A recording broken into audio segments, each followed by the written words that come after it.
Et on continue de parler de cette motion de censure avec Olivier Guillotot, enseignant-chercheur en stratégie et en sciences politiques à l'INSEC Grande École. Bonjour, merci d'être avec nous. Sébastien Bonjour. Lecornu et son gouvernement évitent donc la motion de censure. On peut dire que c'était attendu. Ils ont donc cette fois-ci été sauvés par les socialistes. Oui, tout à fait. Et c'est vrai que c'est un succès, incontestablement, pour Sébastien Lecornu, même si ça a été serré, ça s'est joué à peu de choses.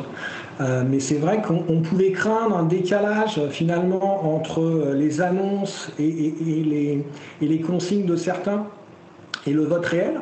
Et au final, ce qui était prévu a bien eu lieu et il continue. Et le PS a effectivement été l'acteur clé. Il avait annoncé que suite à la suspension de la réforme des retraites, il ne censurerait pas le gouvernement. Et finalement, les consignes ont été suivies. Alors la priorité maintenant, ça va être de trouver un budget. Ça va être difficile de parvenir à un consensus, sachant que l'article 49.3 ne sera pas utilisé. Tout à fait. A priori, sur les objectifs, tout le monde est à peu près d'accord. On sait il faut rester en dessous des 5%. Après, la vraie question, c'est quelles mesures vont être mises en place. Et là, il va y avoir une vraie bataille. Ceux qui, d'ailleurs, n'ont pas voté la censure ont dit, dans un sens, c'est pour commencer, justement, la bataille sur le budget et sur les économies ou pas qu'ils vont devoir faire. Pardon. On sait que la dimension fiscale va être clé. Et puis, il y a des mesures un peu symboliques. La taxe Zuckman a pas mal occupé les esprits. On sait que le gouvernement n'ira pas dans cette direction. Mais effectivement, il va y avoir énormément de négociations. Je pense pas mal de surenchères. Tous affirment avoir une ligne rouge, des lignes rouges qu'il ne faudra pas dépasser. On verra jusqu'où ça peut aller. On sait en tout cas que finalement, si le gouvernement Lecornu est encore debout aujourd'hui, les risques qu'il tombe vont être nombreux. Vous parliez de la taxe Zuckman. Le PS a dû l'abandonner définitivement, cette mesure ? Alors, il la soutient officiellement toujours, mais on sent bien qu'elle elle passera pas comme ça. Et ce qu'a proposé un peu en remplacement Lecornu ne les satisfait pas. Mais dans un sens, aujourd'hui, leur stratégie, c'est de dire tout ce qu'on réussit à gagner, c'est mieux que rien, et finalement, les Français nous en seront redevables. Et c'est vrai que de ce point de vue-là, on peut s'interroger de l'impact de cette séquence sur l'image des partis et sur l'image des politiciens par rapport aux Français. On a l'impression que dans la majorité des cas, quand même, les gens ne voulaient pas que le gouvernement tombe. Tout le monde est quand même inquiet de cette histoire de budget, de cette instabilité. Et finalement, de la position de la France et du statut de la France et des problèmes que ça sous-entend. Après, chacun est dans son rôle. LFI veut une élection présidentielle parce qu'ils savent que c'est seulement grâce à une dynamique derrière Mélenchon qui pourrait avoir le pouvoir. Le RN veut une dissolution parce qu'ils savent très bien que si jamais il y a une nouvelle élection législative, ils vont être a priori les grands gagnants, puisque a priori tout le monde va plutôt perdre des sièges et c'est les seuls qui vont en gagner.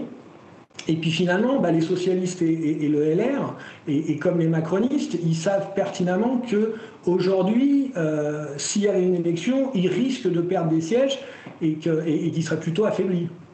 Justement, on a assisté à un délitement des voix du côté des Républicains et du Parti socialiste, les partis dits historiques. Est-ce que c'est inquiétant pour ces deux partis à un an et demi de la présidentielle ? Alors, c'est inquiétant dans un sens, finalement, ils ont perdu cette espèce de domination qu'ils avaient, même si on la retrouve encore, par exemple, au Sénat. Mais c'est vrai que dans l'optique de la présidentielle, aujourd'hui, on ne sait pas vraiment qui pourra prendre le flambeau des socialistes ou des LR pour faire un score qui leur permettrait de bien figurer au moins, puisqu'on sait que la dernière fois, avec Pécresse et Hidalgo, les résultats avaient vraiment été très très faibles. Donc déjà bien figurer et éventuellement se qualifier pour le deuxième tour. Ce qu'on anticipe malgré tout, c'est que la qualification au deuxième tour pour le second candidat, c'est-à-dire celui qui ne sera pas RN, parce qu'aujourd'hui on pense que le RN sera très en tête du premier tour, peut se jouer à entre 17 et 20% de voix. Et donc, dans un schéma comme ça, il y a beaucoup de candidats qui peuvent se qualifier. Est-ce que le PS et le LR parviendront, dans un schéma, à revenir et à reprendre une place un peu centrale comme il l'avait avant, c'est une vraie question. Ceci étant dit, bien qu'il soit très affaibli, on se rend compte que depuis la dissolution, il garde une place centrale, mais plutôt comme arbitre que comme force dominante. Et donc ce délitement des voix du côté du Parti socialiste, il pourrait profiter à la France insoumise, qui appelle déjà d'ailleurs les électeurs à les rejoindre, les électeurs socialistes? Bien sûr. Ils étaient évidemment alliés avec le NFP et aujourd'hui, ils sont redevenus un peu ennemis. Et donc forcément, LFI espère récupérer des voix. Après, la question qui se pose, c'est un peu ce qu'on évoquait au début de l'émission, c'est quel est l'effet de cette séquence sur les potentiels votants. Le PS joue la carte un peu de la responsabilité et finalement répond à l'appel du devoir qu'avait fait le Cornu. Et LFI, lui, est dans une stratégie vraiment d'affrontement et de chute de Macron. On va voir. Je ne suis pas sûr que ce qui représente aujourd'hui le fond des électeurs socialistes bascule vers LFI. Après, sur une élection présidentielle, avec une logique de vote utile, comme ça avait été le cas à la dernière présidentielle, c'est quelque chose qui peut jouer. Mais je pense qu'effectivement, aujourd'hui, on a vraiment deux courants, avec le courant LFI et le courant socialiste, social-démocrate, qui sont en forte opposition, et je ne suis pas sûr qu'il y aura autant de bascules. Alors l'Europe s'est émue hier de la suspension de la réforme des retraites. Elle a demandé des garanties pour compenser cette perte financière. Ça veut dire que Sébastien Lecornu reste sur un fil? Sébastien Lecornu reste sur un fil, ça c'est une évidence, à la fois politiquement et en termes de mesures. Ça va être très très compliqué dans les jours et dans les semaines qui viennent, et on ne sait pas combien de temps ça va durer.